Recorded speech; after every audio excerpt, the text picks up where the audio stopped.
It might sound intimidating at first, but today I'm going to break down what they are, why you need them, why is everyone talking about them. Let's get into it.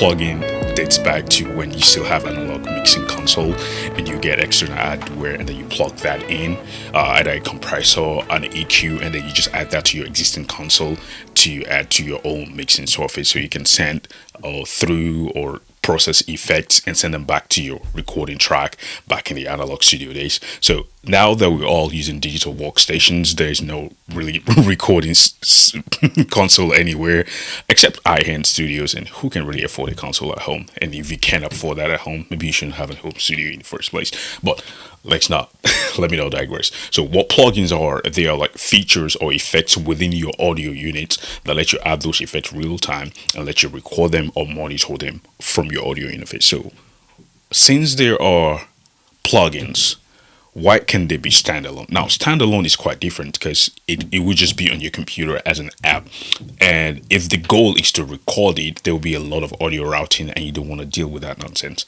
It's just going to be nerve-wracking. There's a lot of software with all that audio routing. If you have ever tried loopback audio, if you have ever tried streaming and you're trying to move your audio around or redirect your audio, you know how nerve-wracking that whole process is. So it's just easier to have that plugin within your DAW, so when you're playing you can hear it and you can record it in real time, which is why plugins are quite popular with home recording studios, professional high-end studios, and there's a lot of flavor of these plugins. But today we're focusing basically on guitar plugins, what they are, how to use them, how to get some for free, the benefits of having them, and how to get the best tone out of them. So let's go into that. Now that you know what plugins are, let's go straight into how I use them, the best flavor, and how not to get lost and get good tone real time without breaking the bank. So let's go. Earlier, plugins are audio units or audio programs within your DAW, and it just makes recording easy. Some of these plugins will also have some sort of standalone version which you can just use to jam along. Maybe you're playing live or all that good stuff, which is great. And some people actually will use plugin to play in a live scenario. I have done that before. I intend doing that again in another time.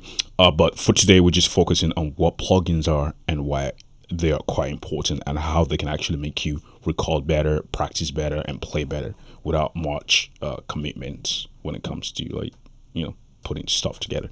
So now what I have here is a track that I'm working on. I just plugged my guitar into my audio interface and I recorded a small simple part. Now there is no plugin engaged. I just recorded here. I use Logic Pro. You can use other audio digital audio workstation that you like. There's so many free ones. You have Ableton Lite for free. You can get Reaper for free. You can get a version of Luna from Universal Audio for free. All these are all audio workstation. It's like bringing your old console into a digital RAM, and they just work just as good as your old archaic analog mixers and all that good stuff. They're not archaic, but they still have their place in this world. But again, everything has just changed, so but as well embrace this new world. Most people can even afford them. It goes for thousands of dollars, and this is just like $300-$400. You can get a good digital workstation. So this is my guitar that I recorded here. This is the track. It's just an 8-bar loop. Now this is what my guitar sounds in. So what if I plug this guitar into an amp? it would sound a little bit different. And I add a bunch of effects on my pedal board. It would sound a little bit different from what you guys hear right now. So what I'm going to do is pull up a plugin here. For this demonstration, I'm using the Helix Native, which is a plugin of choice. You know what? Let me use Universal Audio Dream 65, which is kind of a reverb amp plugin. And this is going on sale for right now. And you can also try a demo for like 15 days. If you like it, then you can purchase it. So what this is, it's an amp plugin. It recreates the Fender Deluxe 1965 version, and there's a lot of different tastes to it. You have mic and cab combination here, and you can kind of play around with that. They also have certain level of cool preset here, which you can pick from and just have your guitar sounding great in no time. Now that I've loaded the plugin, let me turn it off. This is the guitar.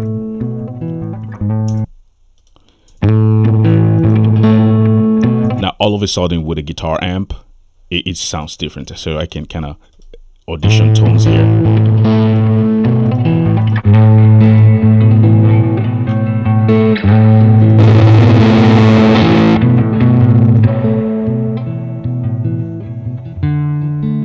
And I can adjust my reverb here, adjust my EQ, treble, and even turn the volume up a little bit more. I'll push the volume from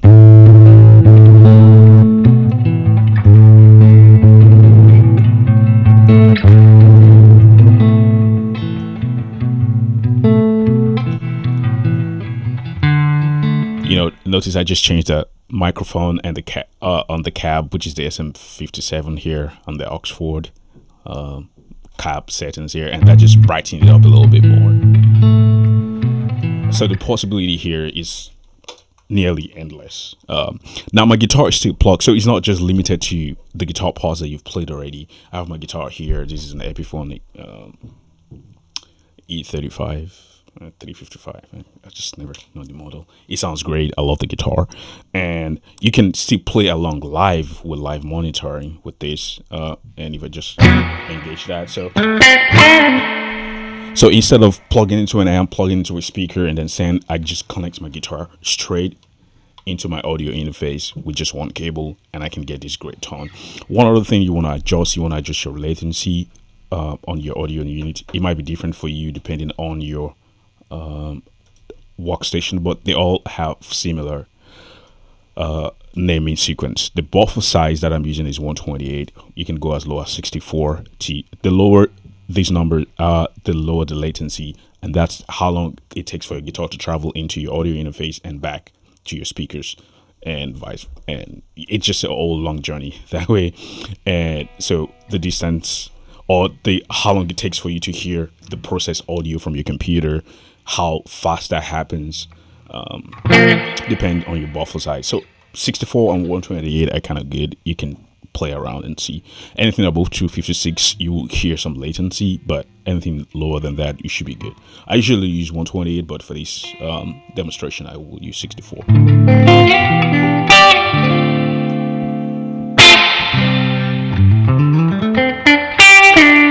This also will help you if you're not really good with miking amps and all that good stuff. It will just give you a good head start to get to a place where you're able to get a great tone without really know much about mic placement, or even learn mic placement as well. So this is one plugin. Let's turn that off. Let me try it. Maybe I don't like that amp and I just want to go with a different one here. I can go with the Line 6 Helix, which is what I use most of the time. And the amazing thing about this is you can always download preset from other people, which I do a lot of, and I also create a lot of preset of my own. So if you've not checked those out, you can check some free ones out in the description. I will leave a link there as well. Let's see one of my custom presets here that I already have. Use one. All right. Let's see. This is my clean preset here. Oh, there's a lot of noise. Let's turn this down a little bit. Turn on my noise gate. Am I using a dual mono? Stereo. Let's use stereo. All right, perfect. So less noise for the stereo. You hear some clipping here, so let's just turn this down a little bit, and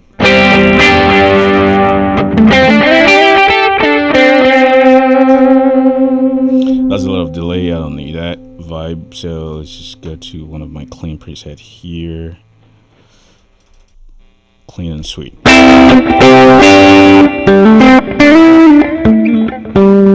So one amazing thing about this one, it has multiple amps, multiple effects, so you can play around and mess around as much as you want. So there's so many presets. Oh, there's so many plugins that Universal Audio has a lot, Linksys has a lot. Nord USP, Quad Cortex people, they have a lot. IK Multimedia has some, the Tonex. So the options are endless, and all these plugins have trial versions, so you can audition them for a couple of days and see which one you kind of could mess around with and you could enjoy. So I hope this helps someone out there, because I know there's a lot of videos talking about plugins and some of us are actually missing out the fundamentals. So today I just wanted to do the fundamentals and just kind of introduce you to what they do and why they're here. Now, if this was a standalone app, it would be kind of difficult for me to actually record real time, but because they are plugged in there within the door, it's freaking easy. It's already there and I can just use that, and once I start recording, it prints that tone, and I can prove that to you guys right now. It prints that tone in real time, so there's no need to go back and forth and replug and reamp and all that good stuff.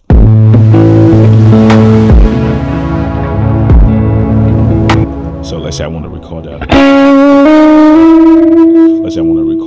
guitar part here. I can just click record on 2.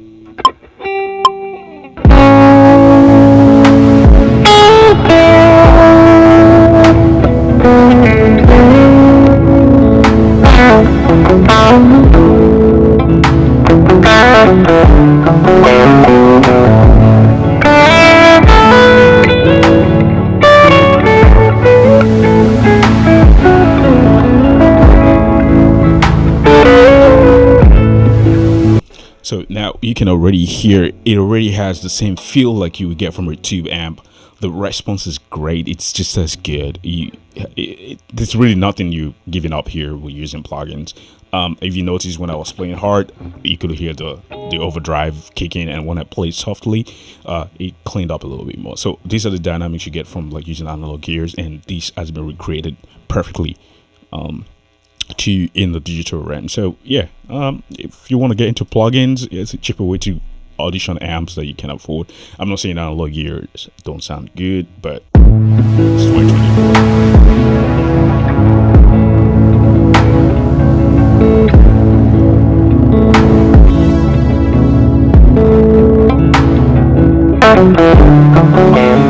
And that's the solo that I played earlier.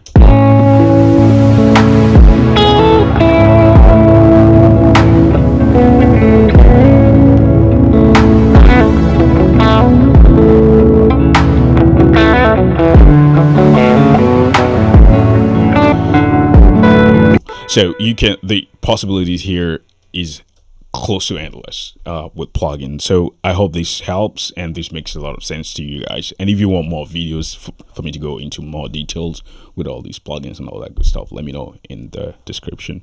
Thank you for listening to my tutorial, and I'll see you in the next one. Peace out. Remember, don't stop creating.